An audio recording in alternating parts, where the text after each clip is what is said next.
बोले सो निहाल।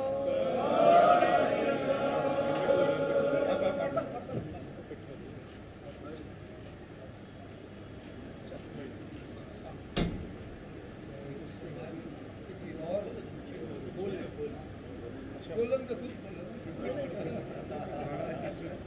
बोले सो निहाल। बोले सो निहाल।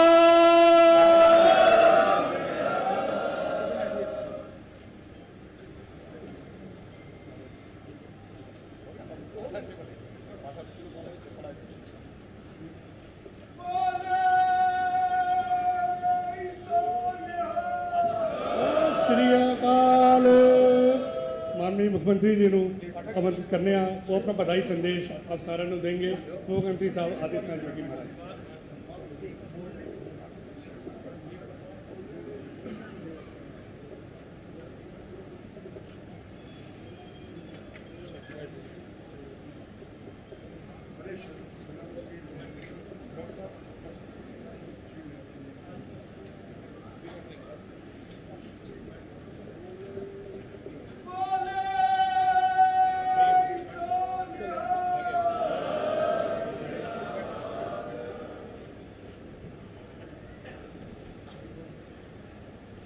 खालसा पंथ के स्थापना दिवस के अवसर पर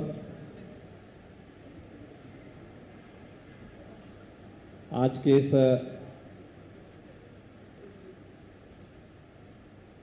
पावन संगत कार्यक्रम में उपस्थित उत्तर प्रदेश सरकार में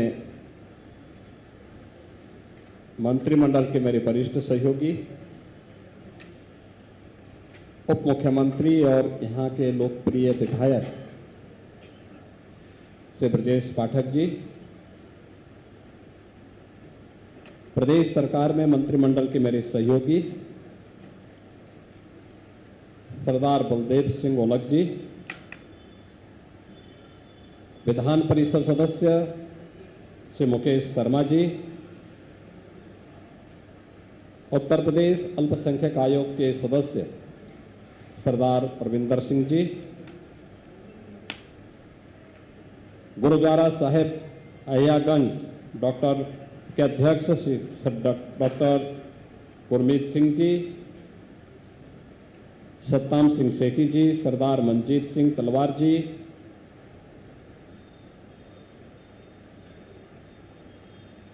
सरदार डॉक्टर अमरजीत सिंह जी, सरदार सुरेंद्र पाल सिंह जी, सरदार दलजीत सिंह बग्गा जी, सरदार सतवीर सिंह सन्नी जी, प्रीत सिंह अरोड़ा जी और इस पावन संगत में उपस्थित सभी उपस्थित बहनों और भाइयों, मैं आप सभी को, पूरे प्रदेशवासियों को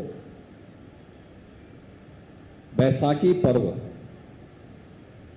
जो हम सब के लिए खालसा पंथ की स्थापना का दिवस है, इसकी कोटि कोटि बधाई देता हूं।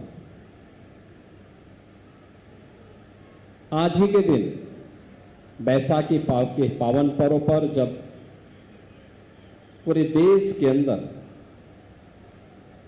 पर्व और त्योहारों की एक लंबी श्रृंखला में पंजाब जैसे राज्य में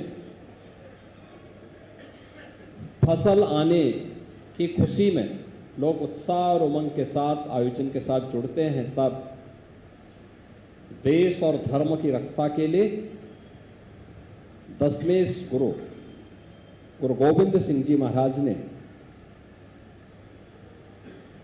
1699 में खालसा पंथ की स्थापना की थी। खालसा पंथ की स्थापना करते समय उन्होंने बहुत स्पष्ट संदेश दिया था, खालसा दुनिया में अच्छा है। खालसा के पीछे का उद्देश्य भी उनका बहुत स्पष्ट था, सकल जगत में खालसा पंथ जागे, जगे धर्म हिंदू सकल भिंड भाजे। स्पष्ट संदेश के साथ दसवें गुरु साहिब ने किस पवित्र भाव के साथ इस कार्यक्रम को किया और किस प्रकार का आयोजन उन्होंने उस समय किया। आज भी जब उनके बारे में सुनते हैं, सोचते हैं, पढ़ते हैं, रोंगटे खड़े हो जाते हैं।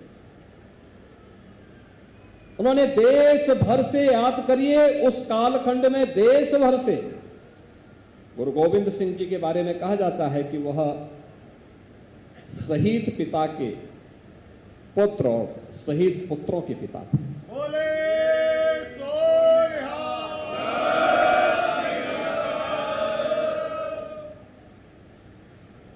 और उस समय उन्होंने देश भर से सिखों को बुलाया।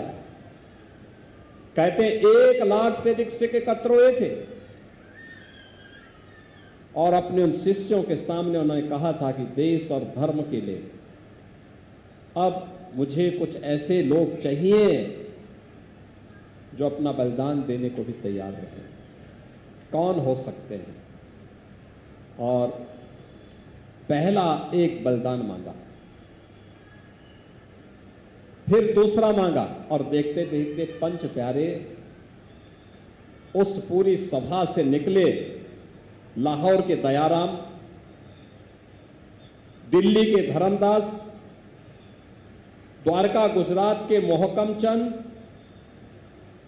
जगन्नाथपुरी के हिम्मत राय, वीदर के साहिब चंद। अब याद करिए,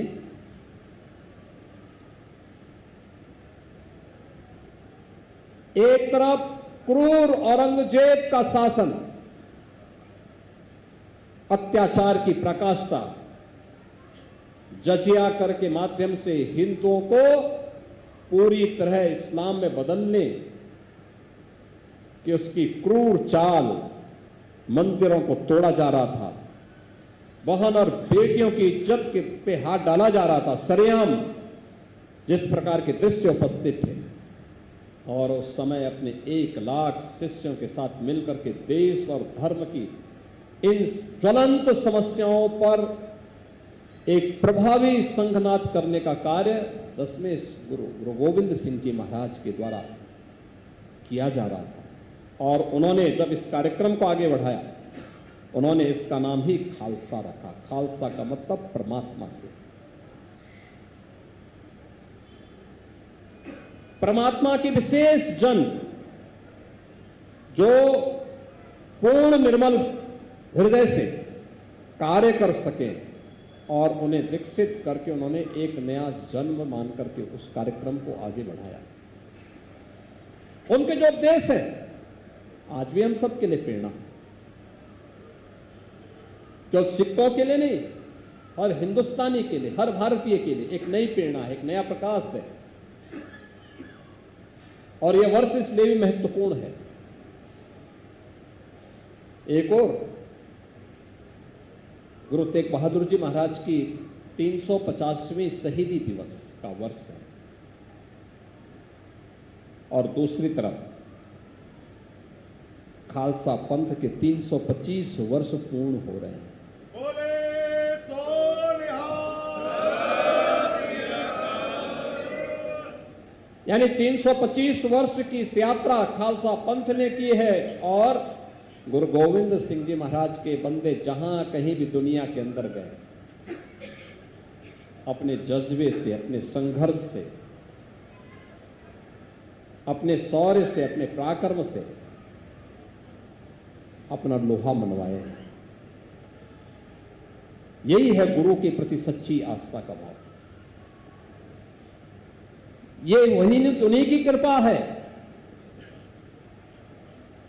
कि सिख कहीं भी होगा वह बिना झुके, बिना डिगे अपने पद पर आगे बढ़ता और इसलिए सरदार भी कहलाता है।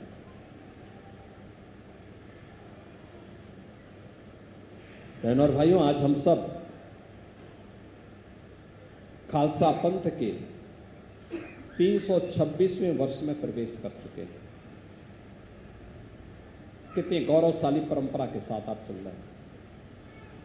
गुरु परंपरा गुरु नानक देव जी से प्रारंभ होकर के आगे बढ़ते बढ़ते और फिर शक्ति के ऐसे पुंज के रूप में पूरे भारत के लिए प्रेरणा का माध्यम बन गया, जिसकी मिसाल दुनिया में नहीं मिलती, जिसकी मिसाल दुनिया में नहीं मिलती। गुरु गोविंद सिंह जी महाराज ने तो विचित्र नाटक में अपने सब कुछ अपने बारे में, पूर्व जन्मों के बारे में सारा विस्तृत उद्धृत करके उन्होंने रख दिया। एक नई प्रेरणा है हम सब के लिए, एक नया प्रकाश है, और उस प्रेरणा और प्रकाश से जब भी हम प्रेरित होते रहेंगे, कोई बाधा हमारे मार्ग में कभी नहीं आ सकती। याद रखना, कभी नहीं आ सकती। हम आगे बढ़ेंगे, निश्चित ही आगे बढ़ेंगे। और इसलिए हमारा प्रयास होना चाहिए कि 325 वर्ष की शानदार यात्रा को, जिसने विपरीत परिस्थितियों में विधर्मियों का मुकाबला करते हुए न केवल अपने अस्तित्व को बनाए रखा, बल्कि देश और धर्म की रक्षा करने के लिए उन पूज्य गुरु परंपरा के आदर्शों का अनुसरण करते हुए उनके विजन को जमीनी धरातल पर उतारने का काम किया। आज भी एक शानदार यात्रा के साथ आगे बढ़ रहे हैं, लेकिन चुनौती हमारे सामने अब दूसरी प्रकार की आई है। मैं पिछले दिनों सुन रहा था कि तराई के क्षेत्र में भी और पंजाब में भी धर्मांतरण की घटनाएं बढ़ी। क्या ये हमारे लिए चिंता का विषय नहीं है? गुरु गोविंद सिंह जी महाराज ने तो पंच प्यारों में किनको बनाया था? कोई भेद नहीं। आज भी जब हम लोग कहीं जाते हैं, कोई व्यक्ति कितना भी बड़ा शहर हो, कितने भी लोग आ जाएं, भले ही अन्य जगह कोई उसको लंगर मिले न मिले, लेकिन गुरुद्वारे में उसको लंगर छकने के लिए जरूर मिल जाएगा। बोले सो निहाल। कहीं कोई दिक्कत नहीं, कोई भेद नहीं, कोई पूछता नहीं वह सिख है, नॉन सिख है, किस जाति का है, किस मजहब का है, किस धर्म का है, कहां से आया है, कुछ नहीं। जो आया है हर एक को दे करके इसको हमने मान लिया कि गुरु का प्रसाद है, हर एक व्यक्ति को लेने का अधिकार है। उसी भाव के साथ हर गुरुद्वारे में सेवा आज भी चलती है।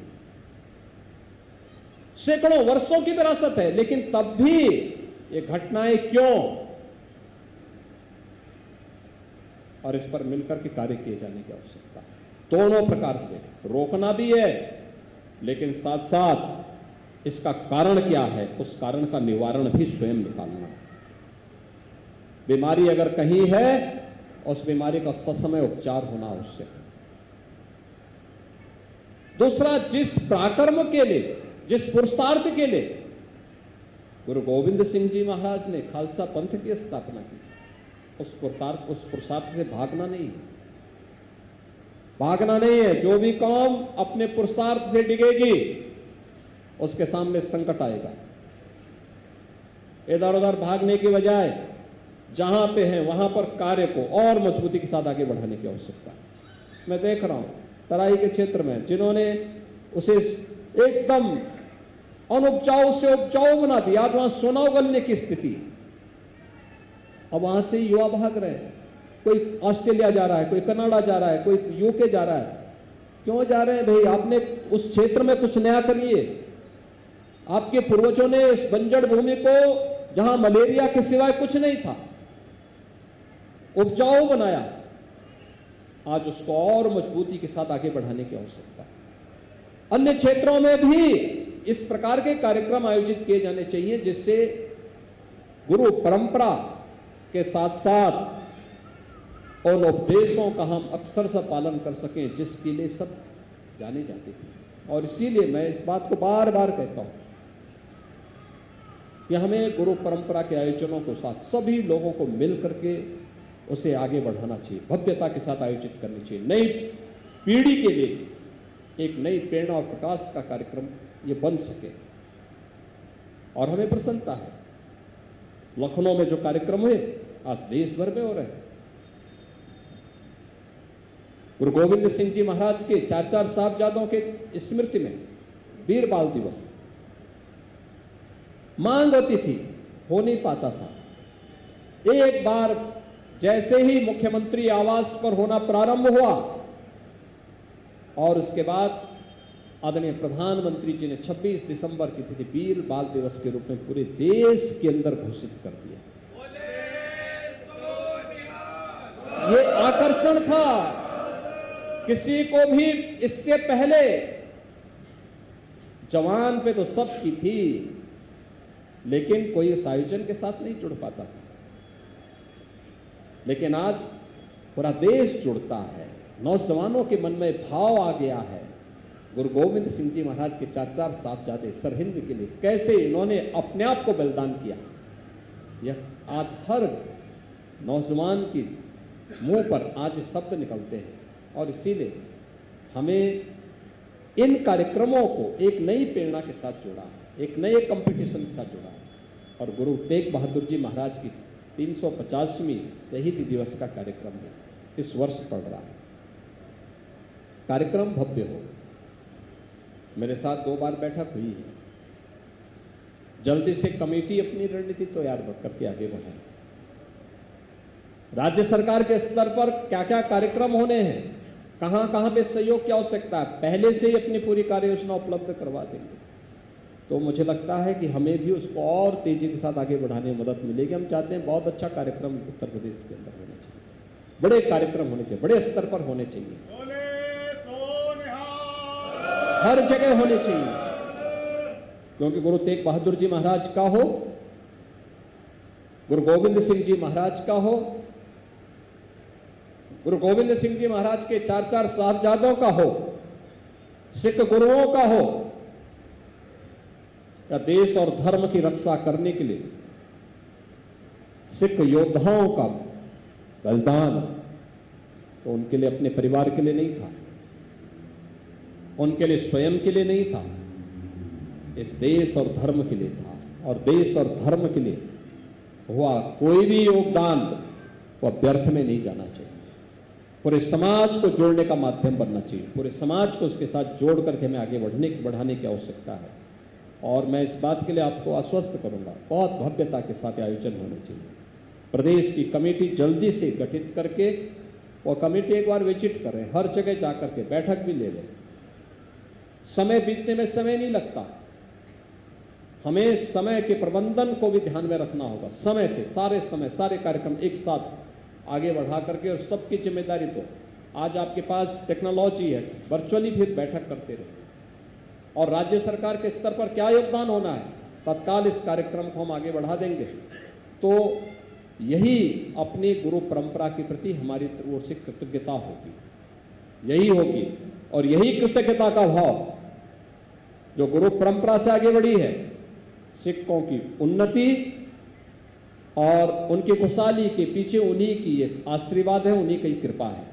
आज के इस अवसर पर जब खालसा पंथ की स्थापना के 325 वर्ष पूर्ण हुए हैं, 326वें कार्यक्रम के साथ आज हम यहाँ पे जुड़ रहे हैं। मैं एक बार फिर से आप सबको बैसाखी के साथ साथ खालसा पंथ की स्थापना के इन शानदार अभियान के प्रति हृदय से बधाई देता हूं, अपनी शुभकामनाएं देता हूं और आपको इस बात के लिए आश्वस्त करता हूं कि डबल इंजन की सरकार हमेशा आपके साथ कदम से कदम मिला करके चलने के लिए तैयार रहेगी, हमेशा आपके साथ, आपके सुख और दुख दोनों में आपके साथ सहभागी बनेगी। आप सब मेरे साथ बोलेंगे, बोले सो निहाल, बोले सो निहाल।